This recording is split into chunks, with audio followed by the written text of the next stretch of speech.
আমেরিকাতে এটা পাওয়া সত্যিই বড় আশীর্বাদ। আমেরিকা সরকার এর পেটেন্ট নিতে চেয়েছিল, ভারত সরকার তা রুখতে আপ্রাণ চেষ্টা করল। এই নির্দিষ্ট উপাদানগুলো অনেক সময় অন্য যে কোনো কিছুর চেয়ে প্রায় 100 গুণ বেশি শক্তি বিকিরণ করে। দেখুন কেমন লাগে, একদম অন্যরকম। এটা খুবই বিরল, উচ্চ শক্তি ধারক একটা পাতা। এই দুটো জিনিস শিবের খুব প্রিয়। নমস্কার সদ্গুরু। আমরা শিবকে যে নিম আর বেলপাতা অর্পণ করি তার মাহাত্ম্যটা জানতে চাই। দেখুন, প্রত্যেকটা বস্তু, অস্তিত্বে থাকা প্রত্যেকটা পদার্থ, সেটা কোনো পাতা হোক বা পাথর বা কোনো ধাতু, এমনকি আপনার নিজের শরীরও, সব সময় নির্দিষ্ট পরিমাণ আলো এবং শক্তি বিকিরণ করছে।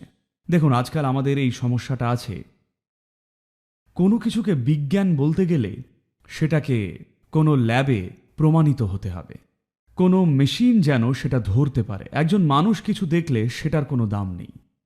আমি যদি বলি বেঁচে আছি, সেটা যথেষ্ট নয়, তাদের চেক করতে হবে।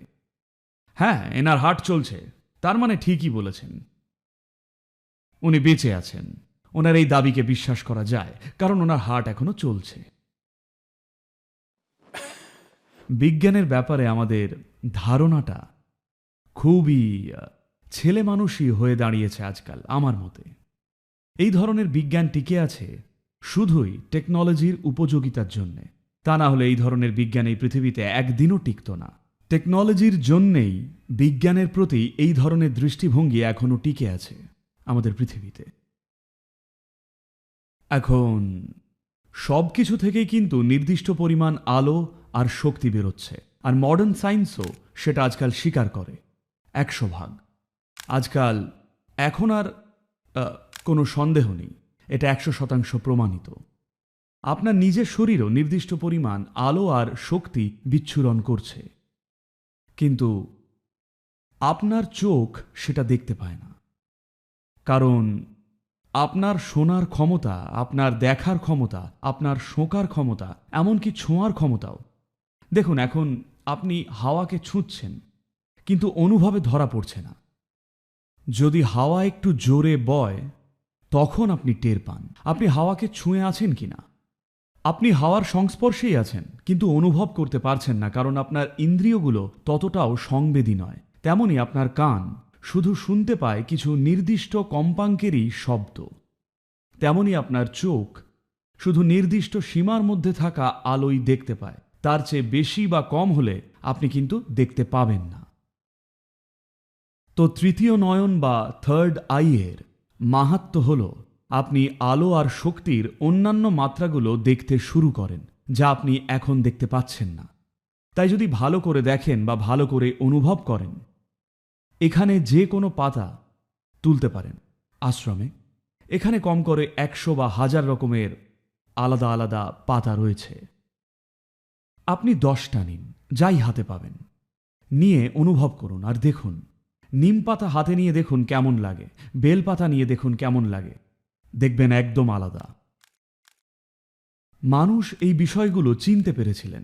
ব্যাঙ্গালোরের কাছে কোথাও রামনগর আর চন্নাপটনার মাঝখানে, ব্যাঙ্গালোর থেকে মাইসোর যাওয়ার পথে কেউ একজন পবিত্র ফুল আর পাতার একটা বাগান তৈরি করেছিলেন।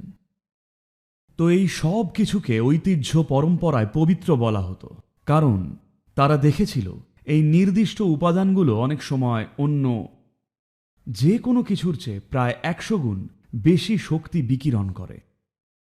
এখানে এই যে বেলপাতা, এটা দারুণ জিনিস, কিন্তু আরেকটা পাতা আছে যার সাথে বেলপাতার কোনো সম্পর্ক নেই।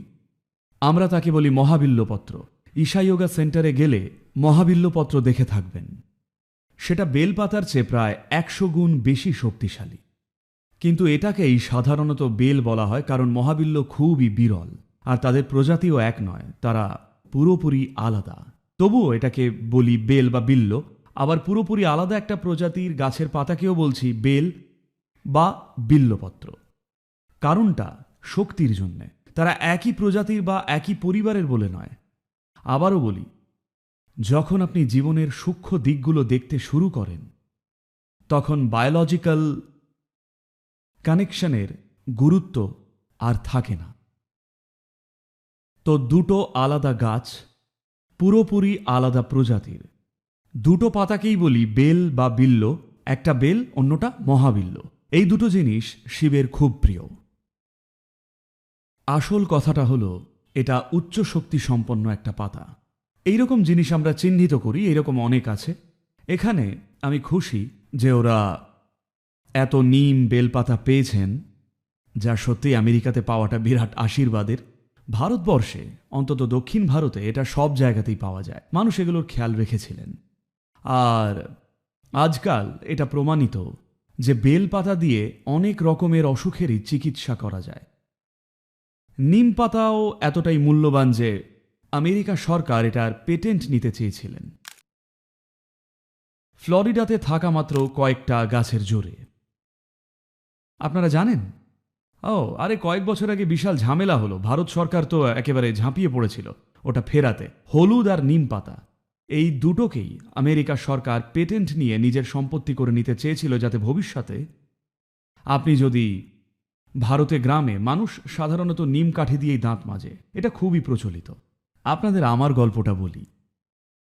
42 বছর বয়স পর্যন্ত আমি কখনো দাঁতের ডাক্তারের কাছে যাইনি, কারণ দাঁত শরীরের একটা স্বাভাবিক অংশ। যদি ঠিক রাখতে জানেন, দাঁত গজানোর জন্য ডাক্তার লাগে না। কিন্তু ভ্রমণ বা যাতায়াতে অবহেলার ফলে আমার একটু সমস্যা হয়েছিল। আর একটা কারণ ছিল, আমার তাড়া ছিল, সেদিনই আমার কোথাও যেতে হতো। তো ওরা বলল যে রুট ক্যানাল করে আমার দাঁতটা বাঁচাবে। আমি বললাম আমার সময় নেই, এমনিই উপড়ে ফেলুন। তাই তারা তখনই উপড়ে ফেললেন। তো জায়গাটা ফাঁকা ছিল, মানে একটা দাঁত ছিল না। তাই আমেরিকা আসার পর একটু অসুবিধে হতো। 2-3 বার ছোটোখাটো সমস্যা হয়েছিল। তারপর একবার বেশ ব্যথা শুরু হলো, আর আমি আটলান্টাতে এক ডাক্তারের কাছে গেলাম। তারা এক্স রে করলো, আর $600 অর্থাৎ 5,400 টাকা খরচ চাইল। মানে কি, সামান্য এক্স রে করতে 5,400 টাকা? ভারতে 150 টাকায় করিয়ে নিতাম, মাত্র $2। আমি বললাম এটা তো ঠিক নয়। তারপর ওরা বলল যে ওরা নাকি রুট ক্যানাল করবে। আমি বললাম কত পড়বে?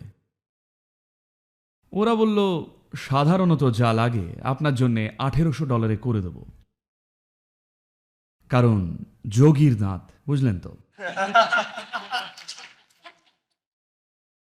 আমি বললাম না, আমি এমনিতেও সপ্তাহ খানেক পরেই ভারতে ফিরতাম, তাই বললাম থাক। আমি ফিরে এলাম। পরের 10 থেকে 12 দিন রোজ নিমের দাঁতন দিয়ে দাঁত মাজতাম। ব্যাস, তারপর থেকে আজ অবধি ডেন্টিস্টের কাছে যাই না। কিন্তু বিলের ঝটকাটা না খাওয়া অবধি পথে আসবেন না, নয়তো চারিদিকে কত নিম গাছ আছে, কিন্তু আপনি করবেনই না। কারণ ওই টিউবে ভরা কেমিক্যাল ব্যবহার করা অনেক সহজ, বাথরুমে দাঁড়িয়েই করা যায়, ডাল তুলতে আর বাগানে যেতে হয় না। কিন্তু কেউ যখন আপনাকে $1,800 বিল ধরাবে, তখন কষ্ট করে নড়বেন গাছ থেকে কাঠি ভাঙতে।